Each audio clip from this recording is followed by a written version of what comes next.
다 같이 사도신경 하시겠습니다.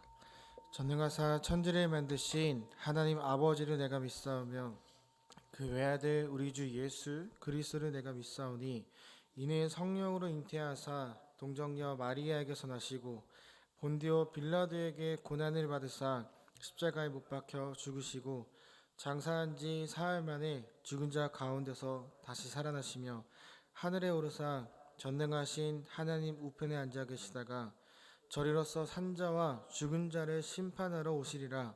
성령을 믿사오며 거룩한 공회와 성도가 서로 교통하는 것과 죄를 사하여 주시는 것과 몸이 다시 사는 것과 영원히 사는 것을 믿사옵나이다. 아멘. 이 시간 다 같이 찬송가 435장 찬양하도록 하겠습니다. 찬송가 435장입니다.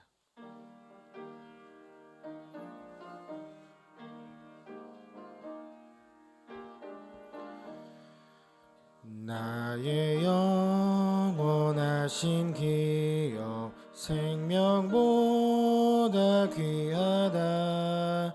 나의 갈 길 다가도록 나와 동행하소서.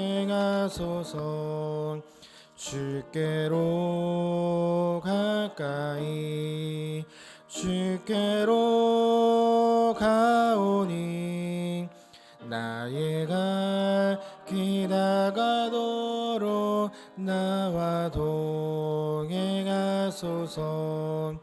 세상 부귀한 일함과 모든 명예 버리고 험한 길을 가는 동안 나와 동행하소서. 주께로 가까이 주께로 가오니 나의 갈 길 다가도록 나와 동행하소서. 어두운 골짝 지나가며 험한 바다 건너서 천국 문에 이르도록 나와 동행하소서.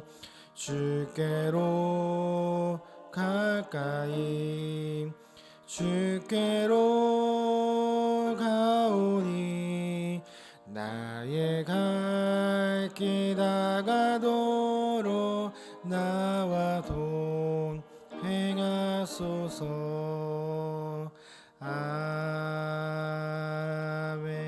아멘. 아멘.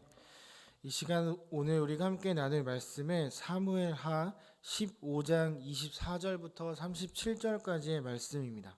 사무엘하 15장 24절에서 37절의 말씀을 교독하신 후에 마지막 절은 함께 읽도록 하겠습니다. 15장 24절을 제가 먼저 읽도록 하겠습니다. 보라, 사독과 그와 함께한 모든 레위 사람도 하나님의 언약궤를 메어다가 하나님의 궤를 내려놓고 아비아달도 올라와서 모든 백성이 성에서 나오기를 기다리도다. 하나님의 궤를 성읍으로 도로 메어가라.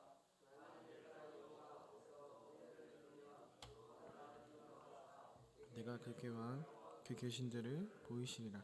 그러나 그가 이와 같이 말씀하시기를 내가 너를 기뻐하지 아니한다 하시면 종이 여기 있사오니 선이 여기시는 대로 내게 행하시옵소서 하리라.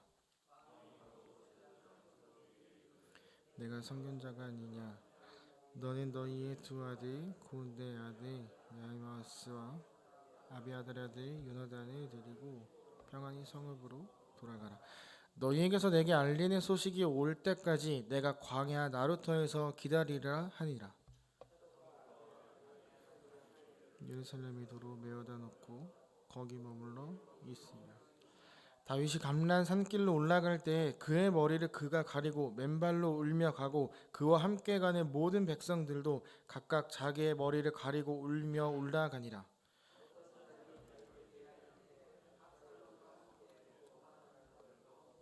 아히도벨이 있나이다니 다윗이 이르되 여호와여 원하옵건대 아히도벨의 모략을 어리석게 하옵소서 하니라. 다윗이 하나님의 경배하는 마루턱에 이를 때 아렉 사람 후세가 옷을 찢고 흙을 머리에 덮어쓰고 다윗을 맞으러 온지라. 내가 만일 나와 함께 나아가면 내게 누를 끼치리라. 그러나 내가 만일 성읍으로 돌아가서 압살롬에게 말하기를 왕이여 내가 왕의 종이니이다. 전에는 내가 왕의 아버지의 종이었더니 이제는 내가 왕의 종이니이다 하면 내가 나를 위하여 아히도벨의 모략을 패하게 하리라. 두 제사장이 너와 함께 있지 아니하냐. 내가 왕의 궁중에서 무엇을 듣든지 사독과 아비아달 두 제사장에게 알리라.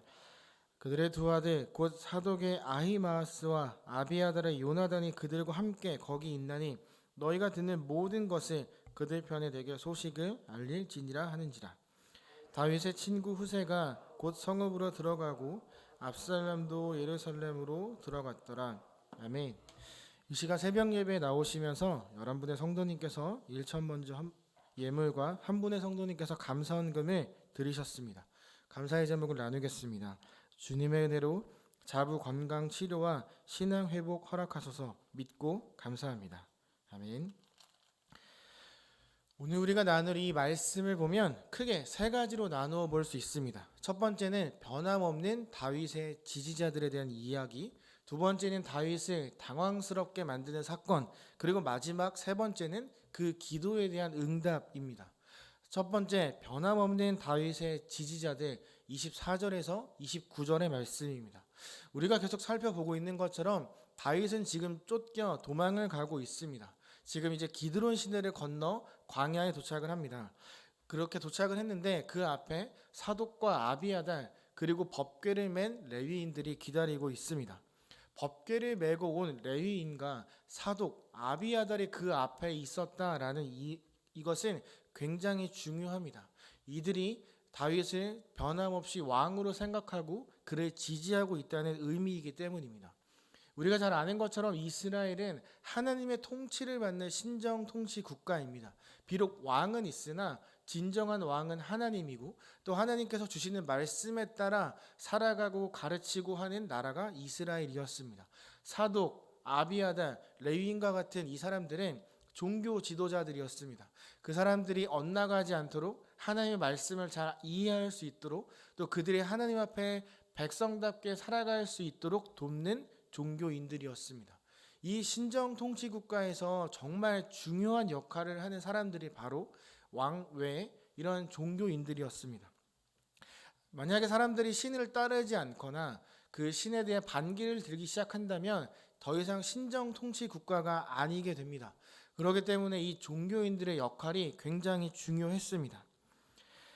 지금 쫓겨 도망가고 있는 왕 앞에 종교 지도자들이 다 서 있는 거죠.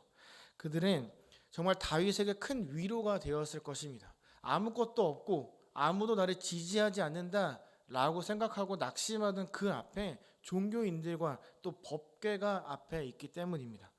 여러분, 이 법궤는 종교의 또 왕권의 정당성을 확보해 줍니다. 그러니까 법궤가 지금 이 다윗 앞에 있다는 건 여전히 이스라엘의 왕은 다윗이다 라고 말하고 있는 거죠. 압살롬이 아무리 스스로 왕이 되어서 그 자리에 오른다 할지라도 이 법궤가 없다면 그리고 이러한 종교 지도자들의 지지가 없다면 반쪽 왕에 불과합니다. 도망가는 다윗 앞에 그 왕권의 정당성 또 종교적 정당성이 지금 앞에 있습니다. 다윗은 그 사람들과 법궤를 보고 그럼에도 불구하고 하나님이 나의 편이구나 라는 생각을 했을 겁니다. 아마 보는 순간 굉장히 기뻤을 것이라 생각을 합니다. 하나님이 나를 보호하시고 나와 함께 하신다라는 확신이 있었을 겁니다.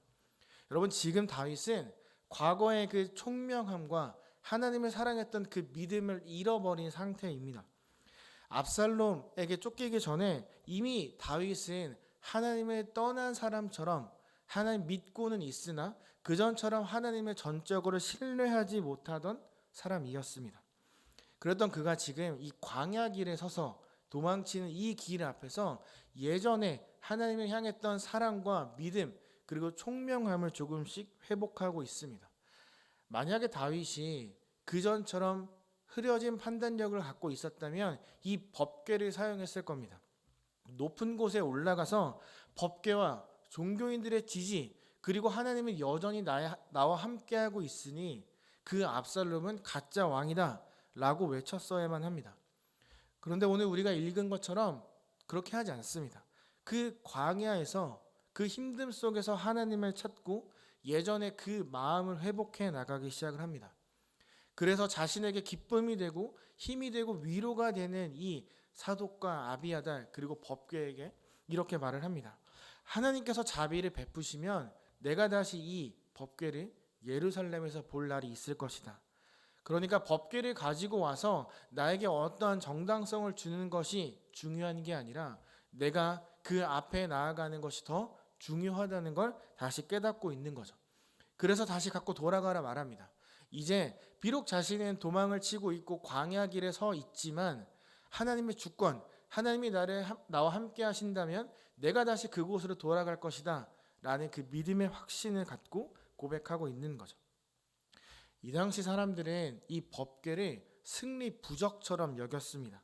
이 법궤만 있으면 부자가 될 수 있고 법궤만 있으면 전쟁에서 승리할 수 있고 법궤만 있으면 내 삶은 더 나아질 수 있어 라고 말하며 법궤의 의미를 잃어버리고 하나의 어떠한 나의 승리 부적처럼 여겨왔습니다. 아무도 법궤의 원래 의미를 깨닫지 못하던 그때 다윗이 옛날 자신의 모습을 회복하며 이 법궤가 무엇이었는지를 다시 되새기고 있는 거죠. 밧세바 사건 이후 다윗의 믿음은 계속 곤두박질 치기 시작을 했습니다. 잃어버렸던 그의 마음 속에 지금 다시 하나님을 향한 사랑과 열정이 불타오르기 시작을 합니다. 원래 다윗이었으면 이 법궤를 들고 다시 전쟁을 시작했을 겁니다. 법궤를 들고 밀고 들어가서 사람들 앞에 나의 정당성을 계속 요구했을 겁니다. 하지만 그는 그렇게 하지 않고 모든 걸 하나님 앞에 맡기기로 결정을 합니다. 그리고 사독과 아비아달에게 이렇게 요청을 하죠. 그가 왕권을 다시 되찾으려면 여러 가지가 필요했는데 그중 가장 필요했던 건 그 내부의 말을 듣는 것이었습니다. 압살롬과 함께하고 있는 그 사람들이 어떤 말을 하고 어떤 계획을 갖고 있는지를 알아야 다음 스텝을 준비할 수 있었기 때문에 내부에 신뢰할 만한 스파이를 심어두려고 했습니다. 그것이 바로 사독과 아비아달의 아들 아히마아스와 요나단이었습니다. 다윗의 믿음이 이렇게 회복되어 가며 광야에서 하나님을 신뢰하기 시작하고 다시 결정하고 결단하던 이때 그의 마음을 흔드는 사건이 등장합니다. 굉장히 그를 당황스럽게 하는 소식이 들려옵니다. 다시 한번 그는 시험대에 오릅니다. 저는 이 모습이 어쩌면 우리의 삶과 같다라고 생각을 합니다. 우리도 말씀을 읽고 기도하고 깨달은 대로 살기 위해 결단하며 세상 앞에 나아갑니다. 그런데 그 결단에 그 마음을 뒤흔드는 사건이 계속 일어납니다. 어떠한 일들이 우리의 마음을 자꾸 어렵게 만들고 우리의 결단, 그 평온함을 깨는 일들이 계속 일어나죠. 그래서 우리는 그 믿음을 지키기 위해 또다시 고군분투하고 다시 말씀을 읽고 기도하면서 하나님 앞에 나아가려고 합니다. 우리의 결단의 삶을 방해하는 사건이 우리에게도 있다는 거죠. 두 번째 다윗을 당황하게 만들었던 일 30절, 31절입니다. 머리를 가리고 맨발로 울며 올라가고 있던 그에게 이 소식이 들립니다. 31절입니다. 아히도벨이 압살롬에게 합류했다. 이전에 아히도벨에 대한 자세한 기록이 없기 때문에 그가 누구인지는 정확하게 알 수 없으나 31절 하반절을 보면 그가 어떤 사람인지 대충 우리가 유추할 수 있습니다. 하반절을 보면 다윗이 아히도벨의 모략을 어리석게 하옵소서라고 기도를 합니다. 이 말은 아히도벨이란 사람의 모략이 굉장히 뛰어났다는 것을 말하고 있습니다. 이 아히도벨은 원래 다윗의 전략가였습니다. 다윗이 전쟁을 치르거나 어떠한 일들을 진행할 때 옆에서 조언해주던 뛰어난 전략가였습니다. 그렇기 때문에 다윗이 지금 아히도벨이 압살롬에게 합류했다는 소식을 듣고 낙담하며 기도하고 있는 거죠. 지금 다윗은 쫓기고 있습니다. 그리고 그에게 정당성을 지지해주던 모든 것들을 보낸 상황입니다. 하나님만 믿기로 결단한 그때 믿음이 회복되어 가던 그때 아히도벨이 등장을 합니다. 아마 평소에 다윗 같았으면 넘어졌거나 어떻게 해야 하나 하며 자신의 방법을 찾았을 겁니다. 어쩌면 법궤를 다시 가지고 오라라고 말했을 수도 있습니다. 하지만 다윗이 그렇게 하지 않습니다. 이제 자신에게 남은 유일한 한 가지 방법을 선택을 합니다. 하나님을 끝까지 신뢰하기로 마음먹고 기도합니다. 그에게 남은 건 이제 기도밖에 없습니다. 하나님 붙잡는 것밖에 없습니다. 그렇게 당황하던 그가 아히도벨의 모략을 어리석게 해달라고 하나님 앞에 매달리며 기도하던 그때 하나님이 일하기 시작하십니다. 아무런 돌파구도 보이지 않고 함께하는 백성들조차 머리를 가리고 맨발로 울고 있던 그때, 정말 어떠한 희망도 없던 그때 그가 기도하자 하나님이 일하시고 계심을 그가 만나게 됩니다.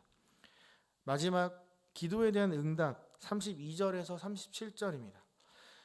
그가 기도하고 있을 때 예상치 못한 사람이 등장합니다. 바로 아렉 사람 후세입니다. 하나님을 신뢰하기로 마음먹고 기도하던 그때 하나님이 후세를 보내십니다. 아히도벨로 인해서 마치 하늘에 먹구름이 낀 것처럼, 혹은 빛이 사라져 깜깜해져 아무것도 보이지 않던 그때 한 줄기 빛이 다윗에게 내리기 시작을 합니다. 후세를 본 다윗은 살았다, 하나님이 나와 함께 하신다 라는 마음을 먹었을 겁니다. 후세는 다윗의 오랜 친구였습니다. 오랜 세월 그와 우정을 나누고 그의 곁에서 또 그에게 조언을 해주던 최측근이었습니다. 그리고 그는 다윗과 비슷한 나이였습니다. 33절, 다윗이 그에게 이르되 내가 만일 나와 함께 가면 내게 누를 끼치리라. 후세가 따라오면 오히려 짐이 된다라고 이야기를 하는 거죠. 그러면서 그에게 다른 역할을 부여합니다. 예루살렘으로 돌아가 압살롬에게 거짓 충성을 맹세하라. 거짓 충성을 맹세하라, 이것은 지금 다윗의 목숨을 가장 위협하는 아히도벨의 그 계략을 막아달라라는 의미입니다. 그리고 아까 돌려보냈던 아히마아스와 요나단을 통해 아히도벨의 계략이 무엇인지, 그리고 그 계략을 없애버릴 수 있는 전략이 무엇인지를 알려달라 요청하고 있는 거죠. 이건 목숨을 걸어야 하는 작전입니다. 아버지의 오랜 친구가 후세라는 걸 압살롬도 알고 있습니다. 만약에 아버지의 오랜 친구가 갑자기 자신에게 합류한다는 이야기가 들리면 어쩌면 압살롬이 의심할 수도 있었습니다. 자신이 죽을 수도 있는 상황임에도 불구하고 후세는 예루살렘으로 돌아옵니다. 마지막 37절입니다. 후세가 곧 성읍으로 들어가고 압살롬도 예루살렘으로 들어갔더라. 후세가 다윗을 만난 후 약 1.6km를 30분 만에 돌파하여 예루살렘에 도착을 합니다. 지금 그는 평지에 있던 것이 아니라 기드론 시내를 건너 광야에 있습니다. 1.6km를 30분 만에 나이가 많은 사람이 예루살렘으로 돌아왔다는 건 정말 급하게 왔다는 것을 이야기합니다. 후세가 먼저 도착했다는 것 굉장히 중요합니다. 37절에 보면 성읍으로 먼저 후세가 가고 압살롬이 들어왔다라고 이야기를 합니다. 만약에 후세가 압살롬보다 조금 늦게 도착했다면 분명히 압살롬은 아버지를 만나고 온 것 아닌가, 어디 다녀왔습니까? 라고 하며 질문할 수 있었습니다. 고난 앞에 선 다윗은 원래 자신의 모습을 되찾습니다. 비록 몸은 노쇠했고 그에겐 전투할 수 있는 병력도 많이 없지만 그의 마음은 처음 왕이 되었을 때처럼 하나님을 신뢰하는 마음으로 뜨거워지기 시작을 했습니다. 압살롬 주변에 사람들을 심어둡니다. 이것은 과거에 그의 아주 뛰어난 전략과 민첩함도 함께 회복되고 있다는 것을 이야기합니다. 그리고 결정적으로 압살롬은 아버지 다윗이 광야에서 이러한 믿음과 이러한 모습들을 회복했다는 걸 모르고 있습니다.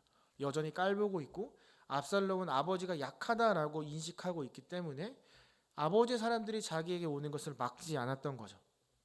광야에서 하나님 앞에서 일어났던 다윗의 변화는 반격의 시작과도 같습니다. 어떻게 다윗이 이 쫓기는 길에서 변화될 수 있었을까요? 다윗이 다시 예전의 모습을 되찾을 수 있었던 건 그가 평생을 살아오며 하나님과 쌓아왔던 경건생활, 깊은 교제 때문이었습니다.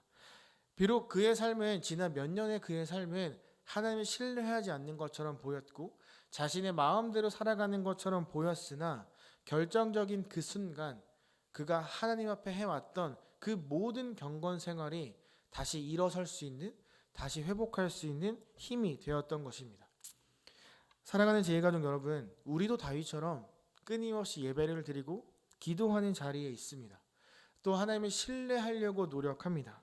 하지만 그 기도에 대한 응답이 더딜 때가 있고 여전히 바뀌지 않은 상황으로 인해 지칠 때도 있습니다.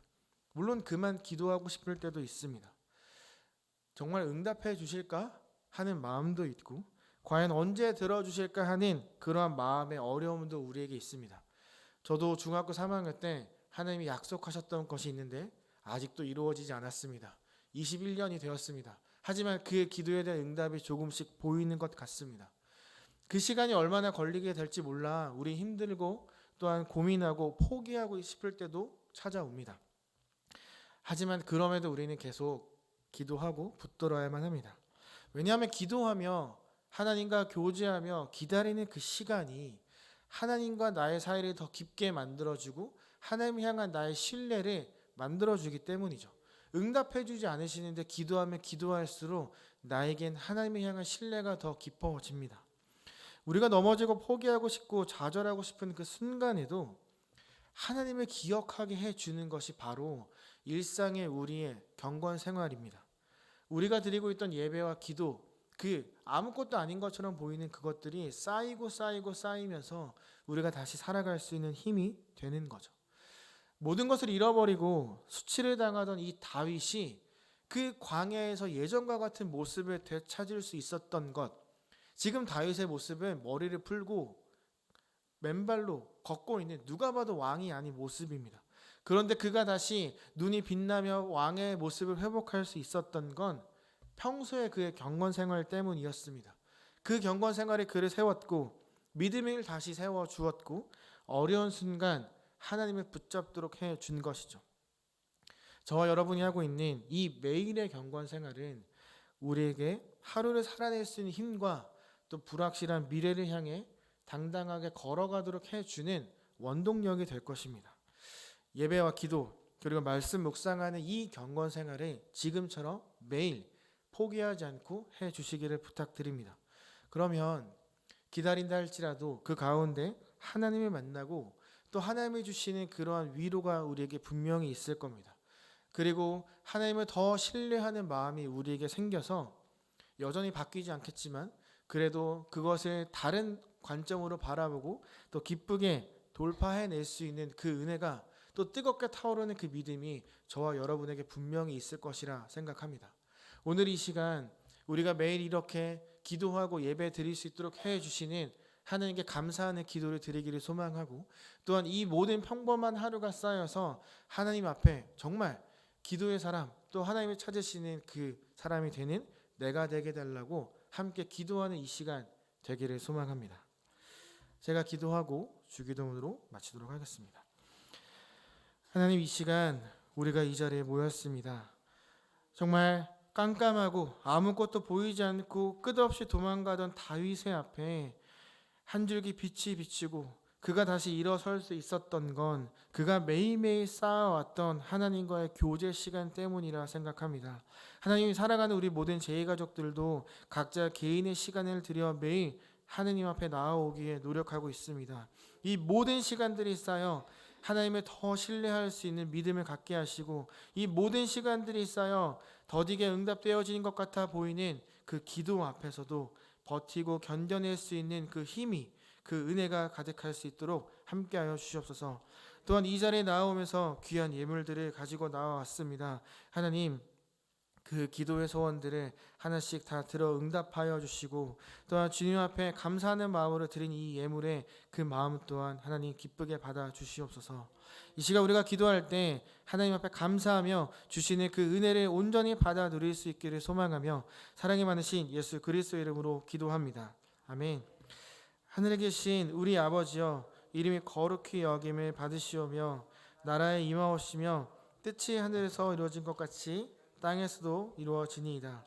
오늘날 우리에게 일용할 양식을 주옵시고 우리가 우리에게 죄 지은 자를 사하여 준 것 같이 우리 죄를 사하여 주옵시고 우리를 시험에 들게 하지 마옵시고 다만 악에서 구하옵소서.